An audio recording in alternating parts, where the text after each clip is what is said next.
धन्यवाद, धन्यवाद, धन्यवाद। परमपिता परमेश्वर, हम आपका हृदय से धन्यवाद करते हैं आपके महान प्रेम और उस अनुग्रह के लिए और आपकी पवित्र सामर्थ के लिए, पवित्र वचनों के लिए, पवित्र आत्मा के लिए और कलीसिया के लिए। ये सब योजनाएं आपकी हैं और आप अपनी योजना के अंतर्गत ही कार्य करते हैं और इसीलिए आपने अपना वचन हमें दिया है ताकि वो वचन हमें ये बताए कि आपकी योजनाएं क्या है। उसकी जानकारी हमें आपके वचन से मिलती है और उस जानकारी को स्पष्ट करते पवित्र आत्मा हमारे जीवन को, आपके वचन को हमें समझाता है, सिखाता है और वचन में दिखाता है, ताकि प्रभु हम सब लोग जो आपके इकलौते पुत्र प्रभु यीशु मसीह पर विश्वास करके उस नए जीवन में प्रवेश किए हैं, जिस जीवन को लोग अपनी सामर्थ्य से और अपने किए से प्राप्त नहीं कर सकते, हम उस जीवन के हिस्सेदार बनते हैं, वारिस बनते हैं, ताकि आपकी महिमा हम सबके जीवन से ऐसी प्रकट हो ताकि संसार देखे और जाने कि परमेश्वर के कार्य किस प्रकार होते हैं और किस किस जिंदगी में वो कैसे कैसे कार्य करता है, ताकि आपका नाम सबके द्वारा महिमान्वित होने पाए। प्रभु आपका नाम महिमा पाए, सारी महिमा आपको मिले, ऐसी हम कामना करते हैं। इस प्रार्थना को आपके इकलौते पुत्र प्रभु यीशु मसीह के नाम से मांगते हैं, आमीन। Praise the Lord. हम परमेश्वर का धन्यवाद करते हैं, उसने हमें जिस उद्देश्य से बुलाया है वो अपने उस उद्देश्य को हमारे जीवन में, हमारे जीवन को परिवर्तित करके, हमारी फिजिकल लाइफ की जो लाइफ स्टाइल है, जीवन शैली है, उसको आत्मिक जीवन शैली में परिवर्तित करके हमारे जीवन से, हम सबके जीवन से अपनी महिमा करना चाहता है। ये उद्देश्य है और इसी उद्देश्य को पूरा करने के लिए प्रभु यीशु मसीह का बलिदान हुआ, उसको गाड़ा गया, उसका पुनरुत्थान हुआ और उसको स्वर्ग पे उठाया गया, उसका स्वर्गारोहण हुआ, पवित्र आत्मा वहां से भेजा गया और कलीसिया की स्थापना हुई। और कलीसिया की स्थापना के बाद से पिता, पुत्र, पवित्र आत्मा उस कलीसिया को बनाने में और उस कलीसिया में जो लोग आ रहे हैं उन्हें नया जन्म देकर अपनी महिमा में तैयार करने में लगे हुए हैं। और इसी उद्देश्य के लिए परमेश्वर आज कार्य कर रहा है। 2000 वर्ष पहले से यही उद्देश्य परमेश्वर का था जिसके लिए उसने कार्य किया। और इसको हमें आपको समझना है कि कलीसिया एक लोगों का, 10 लोगों का जमा हो जाना, उसे कलीसिया नहीं कहते हैं। कलीसिया का मतलब है परमेश्वर के बुलाए हुए और छुड़ाए हुए लोग। वो क्योंकि कलीसिया, एक्लीशिया इसका वर्ड है, ओरिजिनल वर्ड है एक्लीशिया, और एक्लीशिया का मतलब होता है कॉल्ड आउट वंस, बुलाए हुए लोग जिन्हें परमेश्वर ने अपनी महिमा को प्रकट करने के लिए बुलाया है। लेकिन हमेशा याद रखिए, यीशु मसीह ने दृष्टांत दिया था कि परमेश्वर का राज्य उस महाजाल के समान है जो समुद्र में डाला गया और ढेर सारी मछलियों को खींच लाया और फिर किनारे पर जाल से मछलियों को निकालकर जो अच्छी अच्छी थी उन्हें बर्तनों में रखा गया, बाकियों को वापस फेंक दिया गया। तो कलीसिया में बुलाए हुए में बहुत लोग आएंगे, लिखा हुआ बुलाए हुए बहुत है, परंतु चुने हुए आप कहाँ में है? बुलाए हुए में कि छुड़ाए हुए में या चुने हुए में? बुला के बुलाएगा, छुड़ाएगा, लेकिन चुने हुए बहुत कम होंगे, यानी जिनको छांटेगा वो कम होंगे। आएंगे बहुत, लेकिन स्थिर बहुत कम लोग रह पाएंगे। ये याद रखिएगा।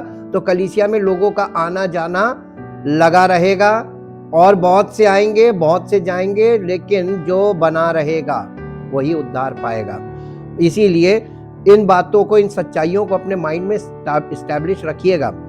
और परमेश्वर के वचन का यही उद्देश्य है कि हमको सत्य से अवगत कराए और हमारे ऊपर छोड़ दिया है कि तुम इस सत्य को मान सकते हो और इस पर स्थिर रह सकते हो, लेकिन अगर तुम्हारी इच्छा नहीं है तो डामाडोल भी होगे। मानव स्वभाव डामाडोल स्वभाव था, है और हमेशा रहेगा। हालेलुया।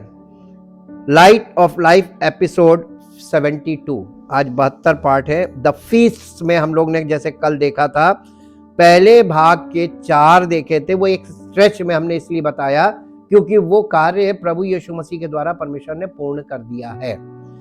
अब उसके बाद आता फीस्ट का मतलब होता है गॉड्स अपॉइंटेड टाइम, यानी परमेश्वर की ओर से नियुक्त समय, जब वो मनुष्य से मुलाकात करता है।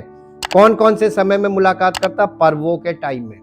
और वो पर्व यहूदी प्रथा में आज भी प्रचलित हैं और वैसे ही मनाए जाते हैं।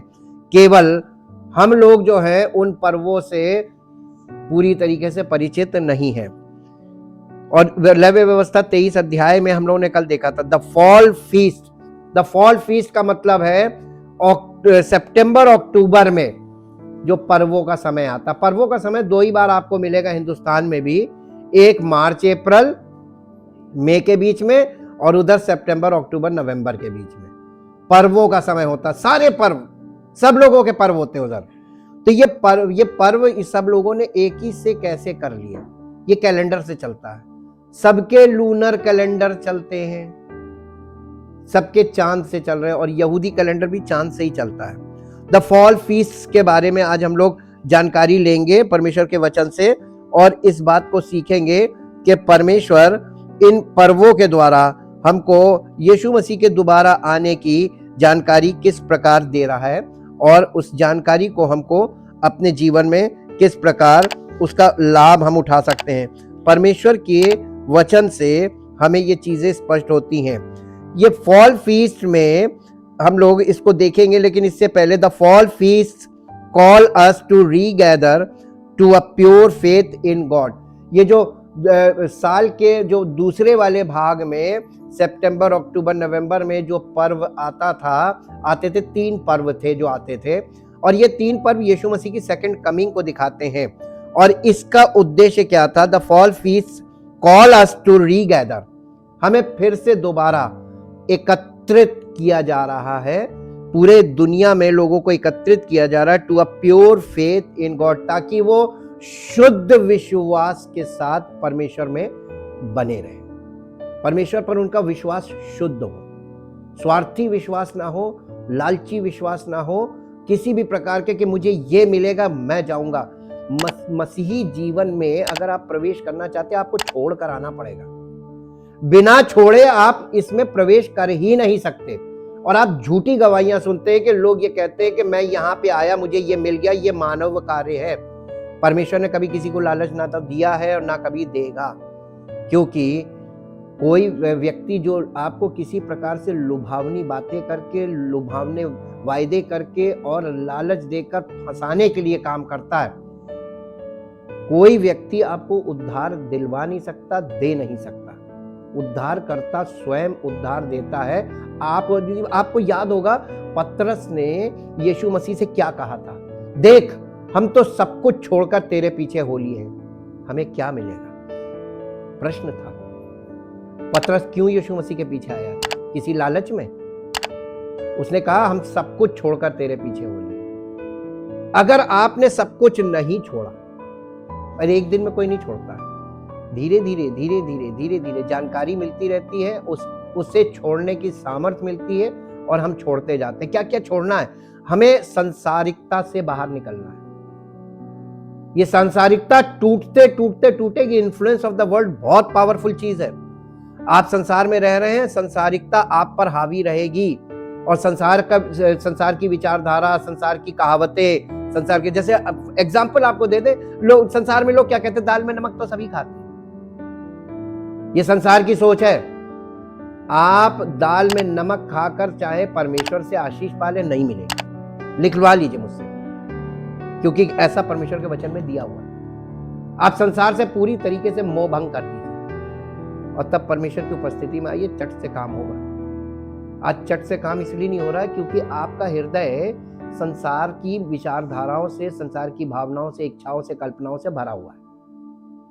वो चीजें आपके अंदर से निकलने में बहुत लंबा समय लेती हैं। वो भी आप पर ही डिपेंड करता है कितनी जल्दी आप चेतते हैं, अपने स्वाभाविक कमियों से कैसे अलग होना मांगते हैं।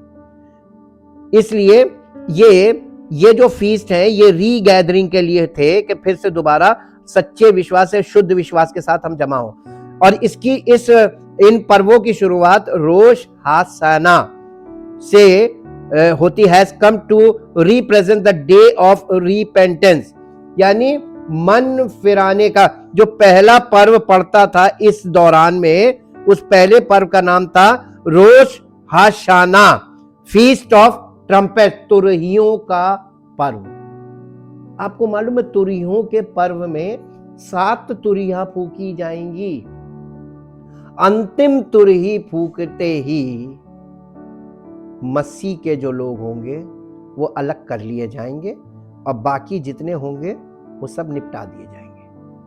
अंतिम तुरही फूके, इसीलिए लिखा हुआ है ना, पौलुस ने कहा था, कलीसिया को बताया था, और अंतिम तुरही फूकते ही हम सब जो जीवित है और प्रभु में बने रहेंगे, कलीसिया में बने रहेंगे, हम बदल जाएंगे। हम एकदम से बदल जाएंगे। बदल जाएंगे मतलब जैसे यीशु मसीह जी उठने के बाद स्पिरिचुअल बॉडी में आया था, हम सब स्पिरिचुअल बॉडी में आ जाएंगे जो जीवित रहेंगे। और जो मसीह में थे, कलीसिया में विश्वास योग्य थे और उनकी फिजिकल डेथ हो गई है, इससे पहले कि हम बदलें, सबसे पहले वो उनका पुनरुत्थान होगा और उसके बाद हम जो जीवित रहेंगे हम बदल जाएंगे और हम सब यानी रेजरेक्टेड बॉडी में प्रभु के साथ हवा में उठा लिए जाएंगे। इसी को रैप्चर बोलते हैं। और ये कब होगा? ये उसकी सेकंड कमिंग पर होगा, पूरी दुनिया देखेगी। और ये एक ऐसी चीज है, जैसे आज के जमाने में जैसे ये चीज आपको सुनने में लगती ना परी कथा की तरह, ऐसे ही नूह के जमाने में बारिश को लोग ऐसे ही परी कथा की तरह समझते थे, क्योंकि बारिश उन्होंने देखी नहीं थी कि यहाँ होती क्या है, बारिश कभी होती नहीं थी। और पर उसने कहा था कि जल प्रलय आ रहा, तो उनको लगा था कि जल समुद्र तो हजारों मील दूर है और बारिश को वो जानते नहीं थे, और वो यही सोचते थे कि अरे ये ऐसा ही बोल रहा है, ऐसा कुछ संभव है नहीं। लेकिन वो हुआ जो नूह बोल रहा था। नूह नहीं बोल रहा था, परमेश्वर ने नूह को बताया था। नूह तो वो बता रहा था जो परमेश्वर ने उसे बताया था। पवित्र आत्मा वही बता रहा है आज जो परमेश्वर के वचन में लिखित भी है। तो आज तो आप पढ़ के देख भी सकते हैं कि हाँ ये लिखा हुआ है, लेकिन आपका दिमाग कहेगा ये नहीं हो सकता। This feast also is known as Zikhron Teruah, memorial of blowing, यानी ये इस एक तरीके का सिंबॉलिक था, मेमोरियल ऑफ ब्लोइंग, तुरही फूकने की एक मेमोरियल क्योंकि स्मारक। And Yom Teruah, the day of blowing, यानी वो दिन जिस दिन तुरही फूकी जाएगी। And Rosh Hashanah literally means head of the year, यानी ये नए वर्ष की शुरुआत, न्यू ईयर की शुरुआत। हमारा इंग्लिश कैलेंडर का नया साल भी शुरू होने वाला है और प्रभु के वर्ष का भी नया वर्ष आने वाला है। ठीक, अब ये दिमाग में अपने रखिएगा, अभी हम आपको इसके बारे में आगे भी बताएंगे। This feast is recorded in Leviticus chapter 23 verse 23 to 25। इसको आप घर में पढ़ के देख सकते हैं। The one word that will connect to this feast is in gathering. इस पर्व को एक शब्द में अगर कहें तो ये इन गैदरिंग है, यानी दोबारा से सबको एकत्रित करना। आपने नए नियम में पढ़ा होगा कि परमेश्वर अंत के दिनों में मसीह में सबको एकत्रित कर रहा है, इन गैदरिंग का काम कर रहा है। ये काम कलीसिया के द्वारा ही करेगा। बॉडी ऑफ क्राइस्ट में इन गैदरिंग होगी। इन गैदरिंग कहां होगी? जमा कर, एकत्रित कहां करेगा? कलीसिया में, मसीह की देह में ये एकत्रित करेगा। और बिना कलीसिया के परमेश्वर का आत्मा काम नहीं करेगा, ये हमेशा याद रखिएगा। Trumpets, Rosh Hashanah points to the future day when the Messiah returns to rescue the righteous and judge the wicked। ये वो दिन है जिस दिन यीशु मसीह जब दोबारा आएगा तो सबसे पहले वो परमेश्वर की धार्मिकता किसके जीवन में है और नहीं है तो वो विकेड है, यानी वो लोग दुष्ट हैं। परमेश्वर के लोगों को और दुष्टों को अलग अलग डिवाइड करेगा। सबसे पहला काम छटनी का, और ये काम भी वो कलीसिया से ही शुरू करेगा। कहां से करेगा? तो परमेश्वर का न्याय कहां से शुरू होगा? कलीसिया से। और आप देखते रहिएगा कैसे झूठे विश्वास, झूठी शिक्षा और झूठे ये जिनकी बहुत बड़ी बड़ी मंडलियां हैं, ये कैसे निष्क्रिय होने लगेंगे। परमेश्वर की सामर्थ काम करेगी नहीं, और जो सच्ची कलीसिया और सच्चे विश्वासी होंगे उनके जीवन में परमेश्वर की सामर्थ कार्य करेगी, और इससे साबित होता जाएगा कि कहां सही कहां गलत है। The fall feast call us to regather to a pure faith in God. Rosh Hashanah has come to represent the day of repentance. ये जो रोश हैशाना है यानी तुरहियों का जो पर्व होगा, ये इस बात के लिए होगा कि मन फिराओ, क्योंकि प्रभु द्वार पर आ गया है। तैयार हो जाओ। जिसका मन अभी भी नहीं फिरा है, ये लास्ट कॉल बोलते हैं इसको, the last call, last trumpet last call के लिए होगी। It is the day when the people of Israel took stock in their spiritual condition and made the necessary changes to ensure that the upcoming new year would be pleasing to God। ये इस बात के लिए त्योहार मनाया जाता था, पर्व मनाया जाता था कि आज भी वो लोग मनाते हैं कि जब ये वाला पर्व होता है, उनका ये मानना है कि अपने आप को शुद्ध कर लो, पाप रहित कर लो, अपने आप को प्रभु की योजना में शामिल कर लो, ताकि जब वो आए तो आपके जीवन में ये नव वर्ष परमेश्वर की प्रसन्नता का वर्ष बन जाए। परमेश्वर आपसे प्रसन्न हो और आप पर अनुग्रह की बारिश करे और बरकत ही बरकत हो। इसलिए ये बहुत इंपॉर्टेंट फीस्ट था। The most notable custom is with the sofa, the trumpet that is mentioned in the scripture. On this day the shofar is sounded in the synagogue with 4 different notes। हमने आपको इसके बारे में बहुत detail पहले दिया हुआ है, उसमें जाके देखिएगा। मैंने आपको वहां पे बताया था इसमें 4 प्रकार की धुन बजाई जाती थी, जिसके 4 अलग अलग मीनिंग होते थे। पहला बजाया जाता था Tekiah blast, trumpet blast, Tekiah, Tekiah बोलते हैं उसको। फिर Shevarim, broken notes, Teruah, alarm, and that Tekiah Gedolah the great blast, because the shofar was used in the ancient world to hail the king। यानी ये जो तुरही थी, ये प्राचीन काल में राजा को वेलकम करने के लिए बजाई जाती थी। गार्ड ऑफ ऑनर, उसके आदर में, उसका वेलकम करने के लिए ये बजाया जाता था, और इसी प्रकार से ये बजने लगेगा, to hail the king. On so on Rosh Hashanah all Israel is set to appear before the King of Kings in anticipation of personal judgment। और ये इसलिए होगा ताकि सब लोग उस राजा के सामने एकत्रित हो और वो सबका न्याय करे। King judgement, the shofar is our wake up call. ये जो तुरही है, ये जब बजने लगेगी, ये हमारे लिए वेकअप कॉल होगी कि अब तुम तैयार हो जाओ, क्योंकि वो आ रहा है। Calling as to our appointed time, ताकि ये हमको बताए कि अब तुम्हारा नियुक्त समय आ गया है। This feast will be fulfilled when the messiah comes back in Matthew 24 verse 31। मत्ती 24 अध्याय उसका 31 पद पढ़िए।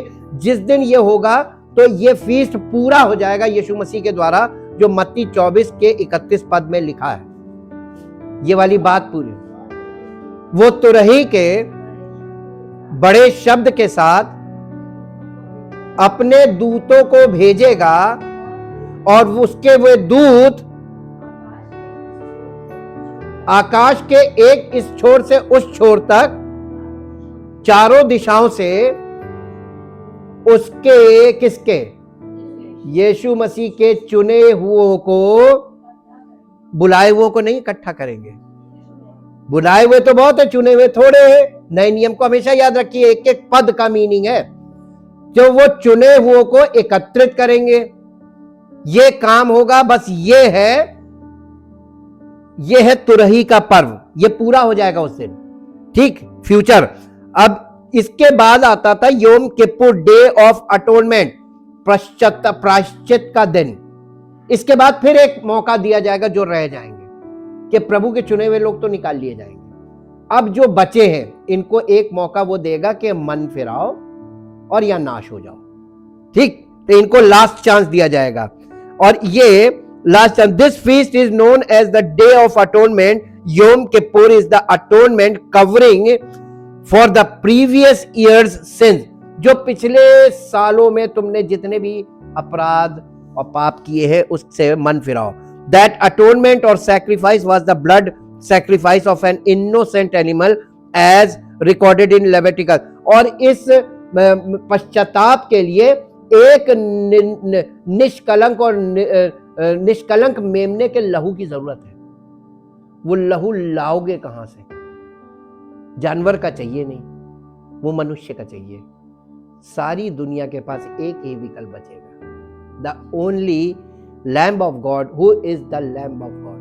The only Lamb of God is Jesus Christ, already sacrificed. उसी लहू से आपको क्षमा मिलेगी. You will find this feast recorded in Leviticus 23, 26 to 32. घर में पढ़िएगा.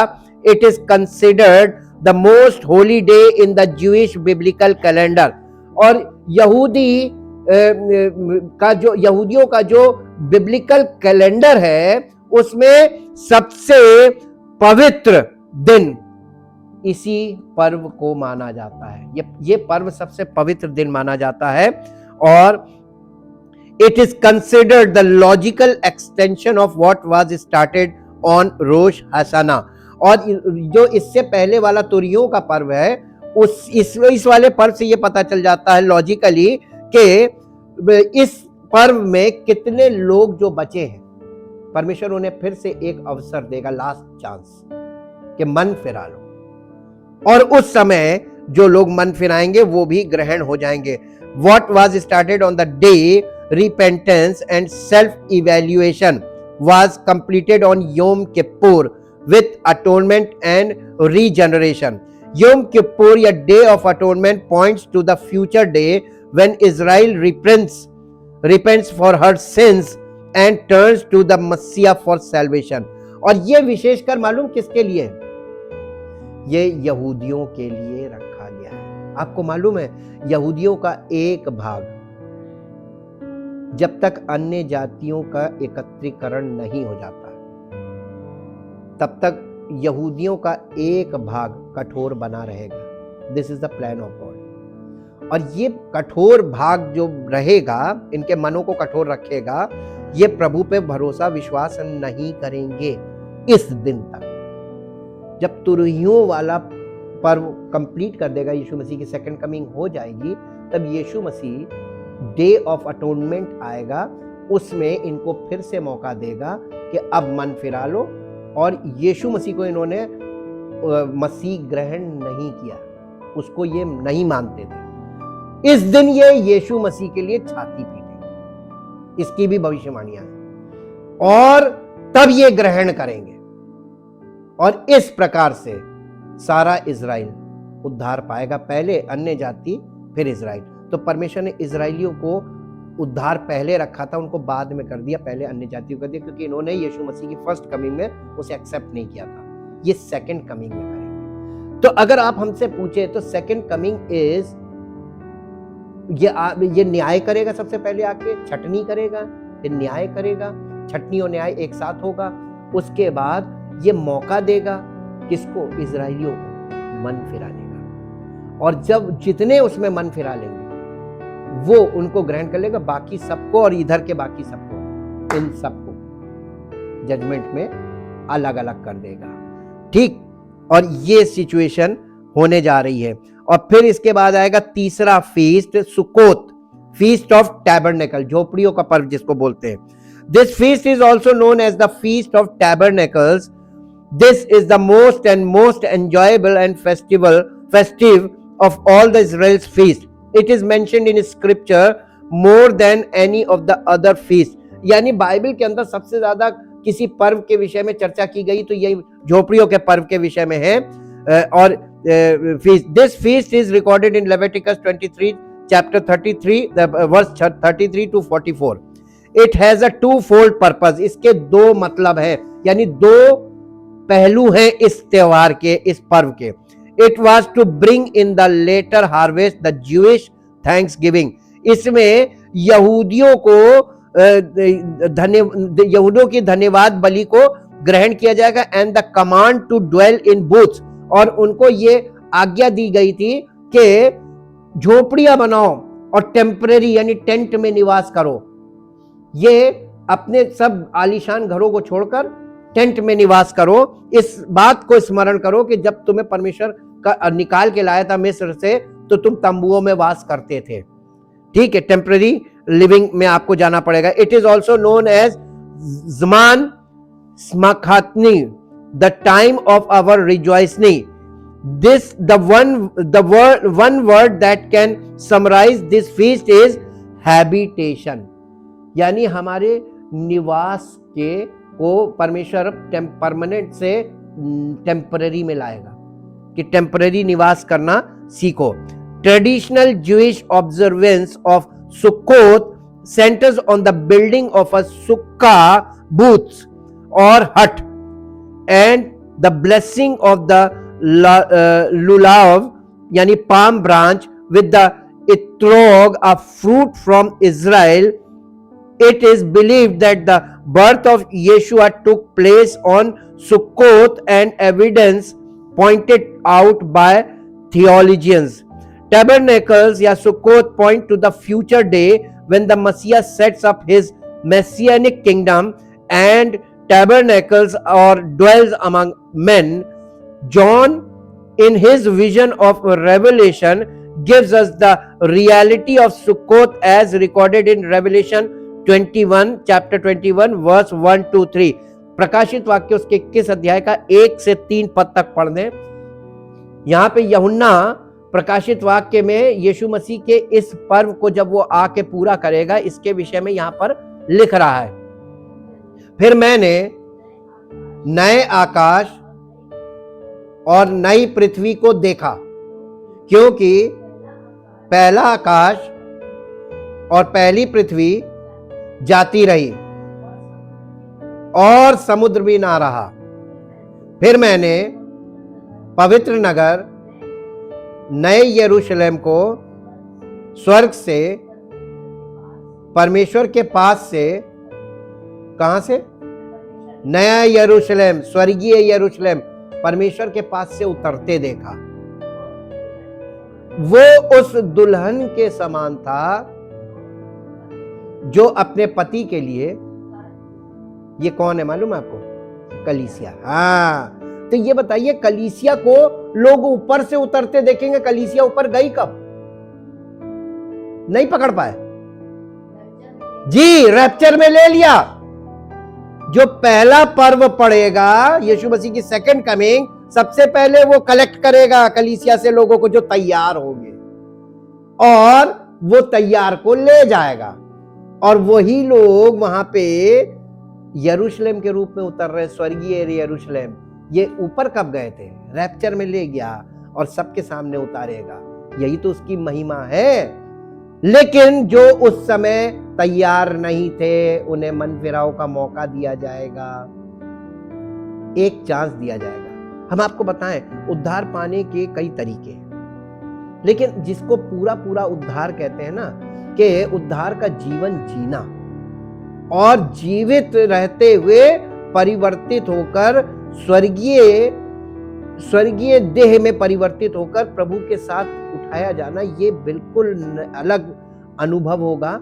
और जो प्रभु में विश्वास में कलीसिया के साथ विश्वास योग्य थे और फिजिकल डेथ हो गई, उनका पुनरुत्थान पहले होगा और उनको फिर वहां पर कलेक्ट किया जाएगा। तो वो और जो जीवित होंगे वो सब एक बराबर हो गए, सब समान हो गए, सबकी देह समान हो गई। किस किस चीज से मुक्त हुए मालूम है? पाप से और मृत्यु से, दोनों से छुड़ा लिया। ये वो लोग हैं, ये कलीसिया। और जो नीचे रह जाएंगे, इन्हें केवल आत्माओं का उद्धार मिलेगा, क्योंकि इनका जीवन तो पाप में, शारीरिक जीवन तो पाप से भरा हुआ था ना। जैसे उस डाकू को, ये कौन सा उद्धार होगा इसको समझने के लिए, यीशु मसीह के साथ 2 डाकू थे। एक ने तो मन नहीं फिराया, वो तो विनाश में गया। जिसने मन फिराया डेथ बेड पे, मृत्यु के समय, तो उसके बाद जीवन तो था नहीं उसके पास, तो उसने मन फिराया, तो उसकी आत्मा को उद्धार मिला, शरीर उसका नष्ट हो गया। एक उद्धार ये भी है। इसीलिए पौलुस पूरा पूरा उद्धार की बात करता है। कलीसिया को पूरा पूरा उद्धार तभी मिलेगा, अभी मिल सकता है। सेकेंड कमिंग के टाइम आपको पूरा उद्धार नहीं मिलेगा। एग्जाम्पल आपको बता दें, आप बोर्ड के एग्जाम की तैयारी कर रहे हैं और बोर्ड के एग्जाम की तैयारी में पूरे साल आपने मेहनत नहीं की, लास्ट में आप रिवीजन से पास तो हो जाएंगे, लेकिन हाँ पासिंग मार्क्स मिलेंगे, आपको डिस्टिंक्शन नहीं मिल सकती। डिस्टिंक्शन चाहिए तो आपको पूरे साल मेहनत करनी पड़ेगी। ये वाला फर्क हमेशा याद रखिएगा। जो आज कलीसिया में परिश्रम से पहुंच रहे हैं और विश्वास योग्य बने हुए हैं हर परिस्थिति को लेकर, उन्होंने बहुत कुछ छोड़ रहे हो और उनको 100% मिलेगा, 100% मिलेगा, 100%। और जो लोग अभी बटोरने के चक्कर में लगे, उन्हें कुछ नहीं मिलेगा। केवल केवल केवल केवल मेरे साथ एक पद निकालिए जो आपको ये वाली बात स्पष्ट कर दे जो होने वाली है। पहला कुरिन्थियों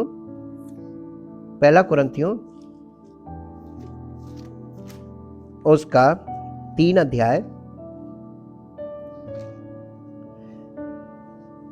अध्याय और उसके 5 पद से पढ़िए। अपोलोस क्या है और पौलुस क्या है? केवल सेवक, जिनके द्वारा तुमने विश्वास किया, जैसा हर एक को प्रभु ने दिया है। जी, मैंने लगाया, अपोलोस ने सींचा, बढ़ाने वाला कौन है? तो आज लोग पास्टर्स को लेकर क्यों घमंड कर रहे हैं? उनको अथॉरिटी दे कौन रहा है? एक को बोने की दी है और एक को सींचने की दी है। मान लीजिए आपको ने किसी से सुसमाचार सुन लिया, इसका मतलब यह नहीं कि उससे आपको उद्धार मिल गया। उद्धार तो कलीसिया में विश्वास योग्य बने रहोगे, प्रभु देगा। और ये सिंचाई वाला काम है। बीज किसी ने बोया, आपने विश्वास कर लिया, लेकिन सींचने वाला कौन? वो भी एक मनुष्य के द्वारा ही होगा सिंचाई का काम, लेकिन बढ़ाने वाला कौन? अगर दोनों, बोने वाला भी विश्वास योग्य है और परमेश्वर की ओर से नियुक्त है, और सींचने वाला भी विश्वास योग्य और परमेश्वर की ओर से नियुक्त है, तो परमेश्वर बढ़ाएगा, वरना परमेश्वर नहीं काम करेगा। तुम अपना बीज बोगे तो अपनी तरीके से सींचोगे भी, परमेश्वर नहीं बढ़ाएगा। एक पॉइंट मिला, आगे पढ़िए। इसलिए ना तो लगाने वाला कुछ है और ना सींचने वाला कुछ है, परंतु परमेश्वर ही सब कुछ है जो बढ़ाने वाला है।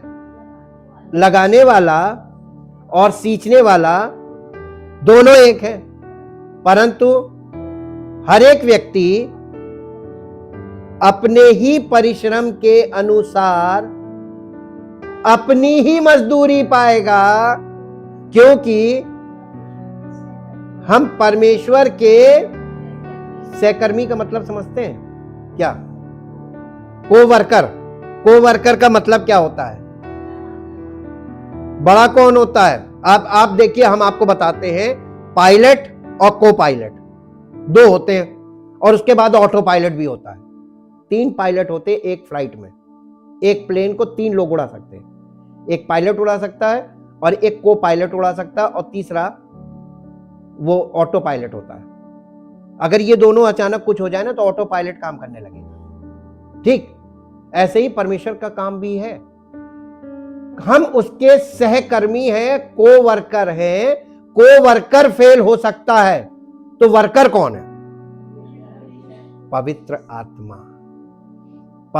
आत्मा वर्कर है और हम कोवर्कर हैं। और अगर कोवर्कर उसकी मेन पायलट की सीट पे आ गया तो गलत है, दोनों की सीटें अलग अलग होती हैं। यहां से सीखिए कैसे प्रभु की कलीसिया में काम हो रहा है। कोवर्कर, हम उसके सहकर्मी हैं, कोवर्कर हैं। जी, तुम परमेश्वर के, और कलीसिया के लोग क्या मालूम? परमेश्वर की खेती है। जी, और तुम परमेश्वर की रचना हो, जिसे वो रच रहा है। जी, परमेश्वर के उस अनुग्रह के अनुसार पौलुस अपने आप को रख के कह रहा, जो मुझे दिया गया है, मैंने बुद्धिमान राजमिस्त्री के समान नेव डाली, और मेरे बाद जो लोग आ रहे हैं कलीसिया में सेवा करने, वो दूसरा उस पर क्या रख रहा है? रद्दा रख रहा है जी। परंतु हर एक मनुष्य काहे के लिए? हर एक सेवा करने वाले से बात की जा रही है, जो कलीसिया में पासबान बने हुए हैं। हर एक मनुष्य चौकस रहे, हर एक सेवक चौकस रहे कि वो कौन से कलीसिया पे, कौन सी फाउंडेशन पे रद्दा लगा रहा है और कैसा रद्दा लगा रहा है जी। क्योंकि उस नींव को छोड़ जो पड़ी है, और वो कलीसिया की फाउंडेशन कौन है, जड़ कौन है, नींव कौन है, उसके अलावा जो कलीसियाएं खड़ी हैं वो सब ढह जाएंगी जी। कोई दूसरी नींव नहीं डाल सकता यदि कोई, लेकिन लोग ऐसा करेंगे, उसमें मालूम था, इसलिए आगे उसने बोला, यदि कोई इस नींव को पर सोना या चांदी या बहुमूल्य पत्थर या काठ या घास या फूस का रद्दा रखेगा, तो हर एक का काम कब? हर एक का काम प्रकट हो जाएगा। वो सबको दिखाएगा, पूरी दुनिया को, देखो ये देखो ये देखो, ये सब झूठे हैं, ये मेरी कलीसिया नहीं है, सबको दिखाएगा जी। क्योंकि वो दिन उसे बताएगा, इसलिए कि वो दिन आग के साथ प्रकट होगा, और आग, वो आग हर एक को, हर एक का काम, ऐसे नहीं कि आपने कलीसिया बना लिया और उसने ग्रहण कर लिया। कलीसियाएं परखी जाएंगी आग के द्वारा। दुख रूपी अग्नि कलीसिया को परखेगी, और शुरू है जी कि कैसा है। जिसका काम उस पर बना हुआ स्थिर रहेगा, वो मजदूरी पाएगा। यदि किसी का काम जल जाएगा तो वो हानि उठाएगा, पर वो आप बच जाएगा। अब ये बताइए, ये भी तो एक उद्धार है। हानि उठाएगा, उसे मिलेगा कुछ नहीं, केवल उसकी आत्मा को उद्धार मिलेगा, और स्वर्ग के राज्य में सबसे छोटा हो जाएगा। हालेलुया। इसके बहुत एक्सपेक्ट हैं आप, यानी उद्धार के पहलुओं को भी समझिए। उद्धार का एक ही पहलू नहीं है, हर परिस्थिति का में उद्धार की मीनिंग अलग हो जाती है। हालेलुया। हम परमेश्वर का धन्यवाद करते हैं। लास्ट में आपको एक वचन जरूर पढ़वाएंगे ताकि हमारी कल की शुरुआत वहां से हो सके। यशाया नबी की पुस्तक, उसका 61 चैप्टर, 61 अध्याय, यशाया नबी की पुस्तक, उसका 61 अध्याय, और उसका पहले पद से पढ़िए। प्रभु यहोवा का आत्मा, ये किसके विषय में है? ये भविष्यवाणी किसके विषय में बोली जा रही? प्रभु यहोवा का आत्मा मुझ पर है ना। आगे पढ़िए। क्योंकि यहोवा ने सुसमाचार सुनाने के लिए मेरा अभिषेक किया, और मुझे इसलिए भेजा है कि खेदित मन के लोगों को शांति दूं, के बंधुओं के लिए स्वतंत्रता का और कैदियों के लिए छुटकारे का प्रचार करूं, कि यहोवा के क्या रहने के, प्रसन्न रहने के वर्ष का और हमारे परमेश्वर के पलटा लेने के दिन का। देखिए, एक वर्ष का प्रचार करना था और एक दिन का प्रचार करना था। वो वर्ष और वो दिन कौन से कैलेंडर से आप पकड़ेंगे? इंग्लिश कैलेंडर से वो चलेगा नहीं। कौन सा कैलेंडर? इसको कहते हैं बिब्लिकल कैलेंडर। ज्यूइश कैलेंडर जो है वो बिब्लिकल कैलेंडर कहलाता है, और बाइबल की सारी भविष्यवाणी उस कैलेंडर से चल रही है। क्यों लोग समयों और कालों को कैलकुलेट नहीं कर सकते? क्यों प्रभु यीशु मसीह ने कहा था कि मेरे वचन में मन लगाए रहना, वहां से तुमको ये सब चीजें पता चलेंगी। लेकिन कभी भी आपको कैलकुलेशन नहीं कर पाएंगे, क्योंकि परमेश्वर का समय पर्व के अनुसार चलेगा।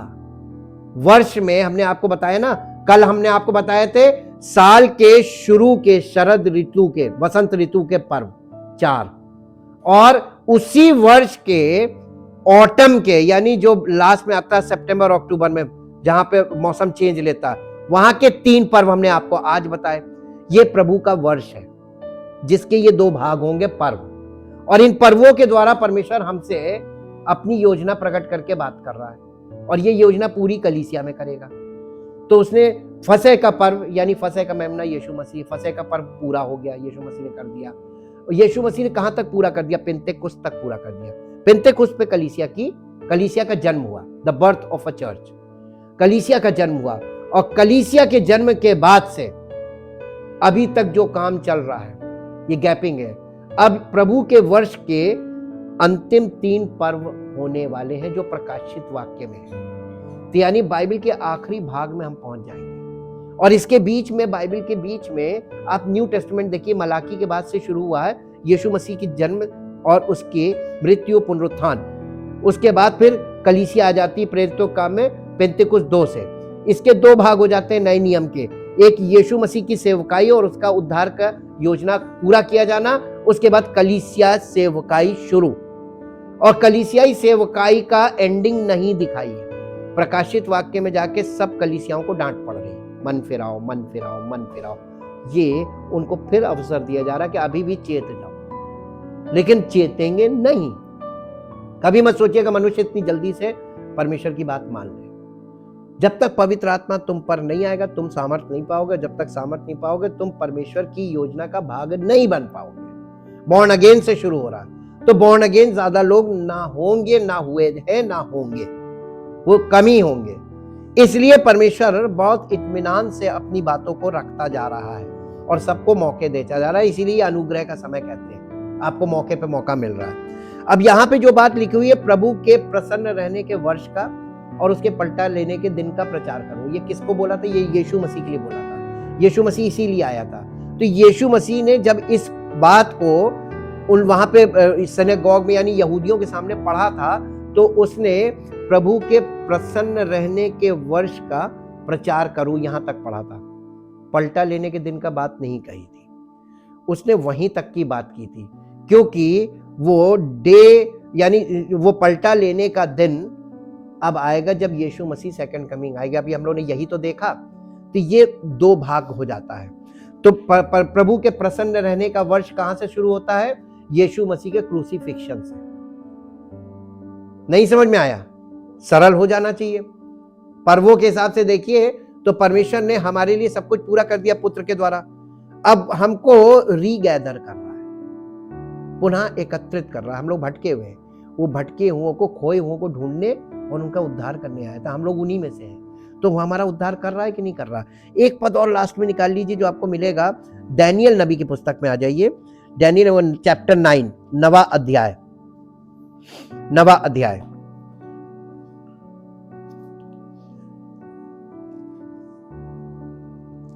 इसका 9 अध्याय का पहले पद से पढ़िए। मादी शयर्श का पुत्र दारा, जो कसदियों के राजा ठहराया गया था, उसके राज्य के पहले वर्ष में मुझ दानियेल ने शास्त्र के, परमेश्वर के वचन के द्वारा, शास्त्र के द्वारा नहीं, समझ लिया कि यरूशलेम की उजड़ी हुई दशा यहोवा के उस वचन के अनुसार जो यिर्मयाह नबी के पास पहुंचा था, कुछ वर्षों के बीतने पर अर्थात 70 वर्ष के बाद पूरी हो जाएगी। ये इसको बोलते हैं 70 वीक्स प्रोफेसी। जी, तब मैं अपना मुख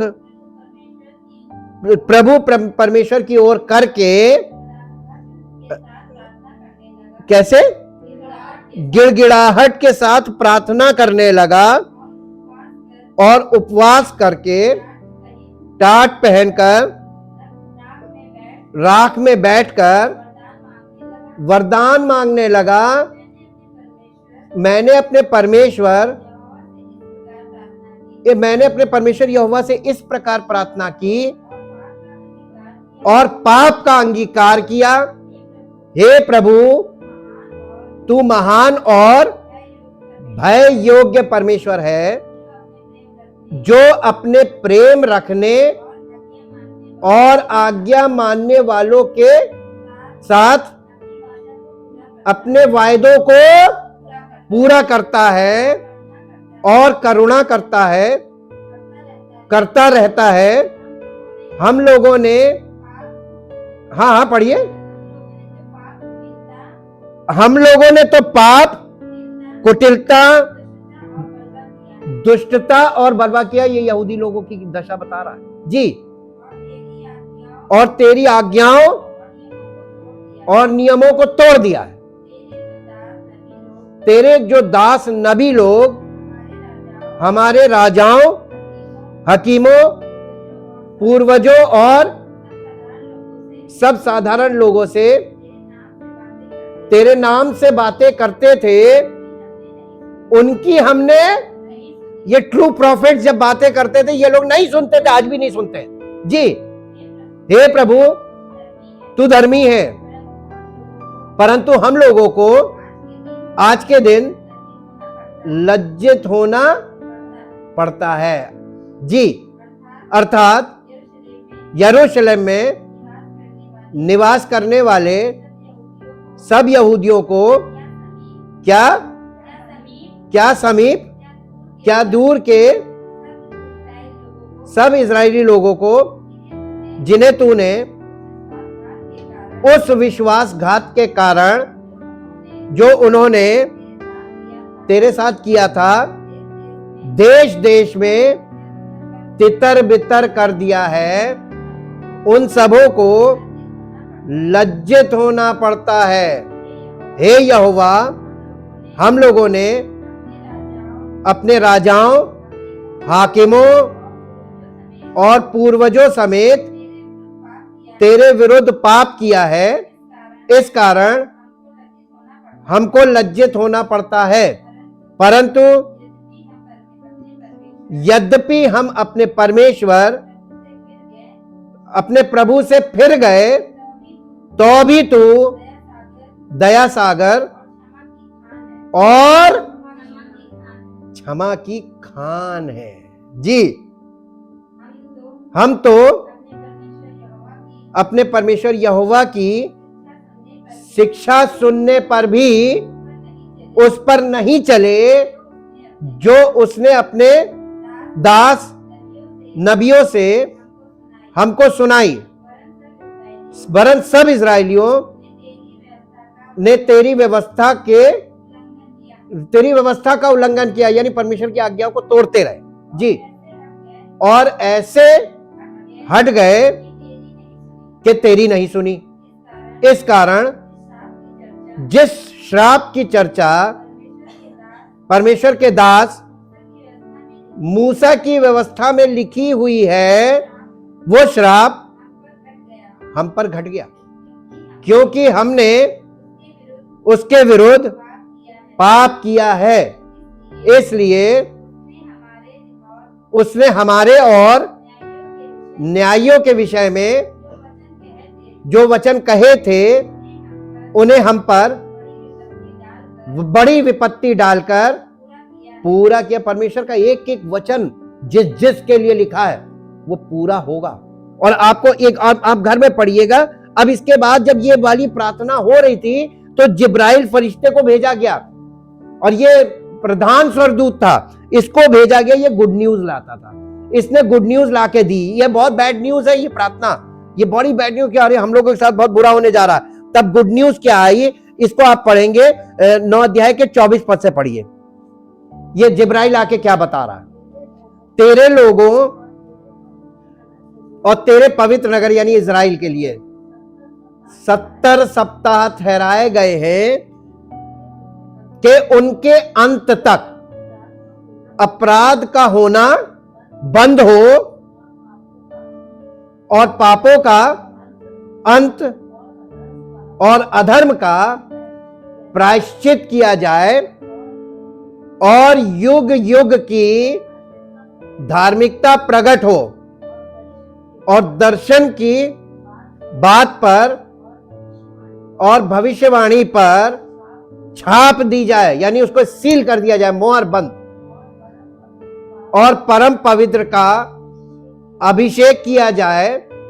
इसलिए ये जान और समझ ले कि यरूशलेम को फिर बसाने की आज्ञा के निकलने से लेकर अभिषिक्त प्रधान के समय तक कितने 70 में से 7 माइनस कीजिए, कितने बचे 59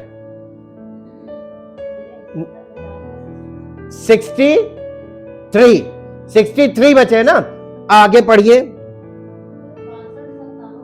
फिर 62 सप्ताहों के बीतने पर चौक और खाई समेत वो नगर कष्ट के समय में फिर बसाया जाएगा। उन 62 सप्ताहों के बीतने पर अभिषिक्त पुरुष काटा जाएगा। ये क्रूसिफिक्शन ऑफ जीसस क्राइस्ट है। और ये जो पहला सप्ताह था ना, ये यरूशलेम को फिर से बसाने की आज्ञा के निकलने से लेकर, ये नहेम्या की पुस्तक से शुरू हो रहा है ओल्ड टेस्टामेंट में, और यीशु मसीह के क्रूसिफिक्शन तक का पीरियड बता दिया उसने। ठीक, 70 सप्ताह में से कितने निकल गए 69 निकल गए। कितने सप्ताह बचे, एक सप्ताह बचा, एक सप्ताह बचा। अब ये एक सप्ताह का मतलब एक वर्ष समझिए, ये वन ईयर है। ठीक, आगे पढ़िए। और उसके हाथ कुछ नहीं लगेगा, यानी क्रूसिफिक्शन के बाद यीशु मसीह के हाथ कुछ नहीं लगा। ठीक, आगे। और आने वाले प्रधान की प्रजा नगर और पवित्र स्थान को नष्ट तो करेगी, परंतु उस प्रधान का अंत, एंटी क्राइस्ट आ गया, ऐसा होगा जैसे बाढ़ से होता है, तो भी उसके अंत तक क्या होता रहेगा। आप टीवी खोल के देखते रहिए, लड़ाई आपको मिलती रहेगी, पूरी लगातार भी लड़ाई चलेगी जी, क्योंकि उसका उजड़ जाना निश्चय ठाना गया। एंटी क्राइस्ट को पहले उजड़ना है जी।